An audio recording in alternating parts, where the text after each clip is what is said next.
রাজ্যে জোড়া ঘূর্ণাবর্ত সক্রিয়। ঘূর্ণাবর্তের জেরে দক্ষিণে বিক্ষিপ্তভাবে বজ্র বিদ্যুৎ সহ বৃষ্টির সম্ভাবনা।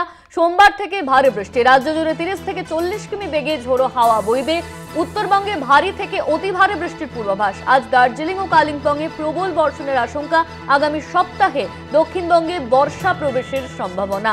আগামী সপ্তাহে দক্ষিণবঙ্গের বিভিন্ন জায়গায় বৃষ্টি হবে এমনই কিন্তু জানানো হচ্ছে হাওয়া অফিসের তরফে। উত্তরবঙ্গে অতি থেকে অতি ভারী বৃষ্টির সম্ভাবনা। 30 থেকে 40 কিমি বেগে বইবে ঝোড়ো হাওয়া।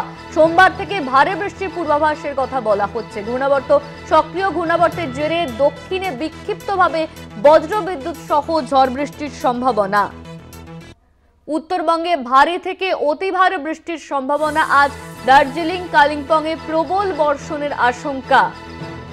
দক্ষিণে বিক্ষিপ্তভাবে বজ্রবিদ্যুৎ সহ ঝড় বৃষ্টি হওয়ার কথা বলা হয়েছে হাওয়া অফিসের তরফে। এই নিয়ে আমরা বিস্তারিত জানবো। আমাদের সঙ্গে ফোন লাইনে রয়েছেন আমাদের প্রতিনিধি শাশ্বতী রায়। শাশ্বতী, দক্ষিণে বিক্ষিপ্তভাবে বজ্রবিদ্যুৎ সহ ঝড় বৃষ্টি হওয়ার সম্ভাবনা হাওয়া অফিসের তরফে কি বলা হচ্ছে?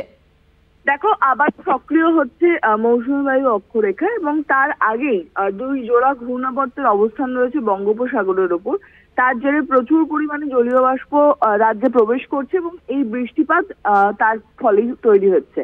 স্থানীয় মেঘের সঞ্চার হয়ে এবং এই জলীয় বাষ্পের সংমিশ্রণে তৈরি হচ্ছে ঝড় বৃষ্টির পূর্বাভাস। এবং দক্ষিণবঙ্গে ইতিমধ্যেই বজ্রবিদ্যুৎ সহ ভারী বৃষ্টি হচ্ছে কোথাও কোথাও, বিশেষত 24 পরগনা, মেদিনীপুর, হাওড়া, কলকাতা, হুগলি এবং ঝাড়গ্রামের ক্ষেত্রে জারি রয়েছে সতর্কতা, যেখানে 30 থেকে 40 কিলোমিটার বেগে দমকা ঝোড়ো হাওয়া বইতে পারে। কোথাও কোথাও 50 কিলোমিটার বেগেও ঝড় বৃষ্টি হওয়ার সম্ভাবনা। উত্তরবঙ্গের ক্ষেত্রেও জারি ভারী বৃষ্টির পূর্বাভাস। বিশেষত উপরের দিকের জেলাগুলিতে জারি থাকবে বৃষ্টি। মালদা এবং দিনাজপুরেও বৃষ্টিপাতের সম্ভাবনার কথা জানাচ্ছে হাওয়া অফিস। ধন্যবাদ তোমায় শাশ্বতী। আমাদের সঙ্গে ফোন লাইনে ছিলেন আমাদের প্রতিনিধি শাশ্বতী রায়।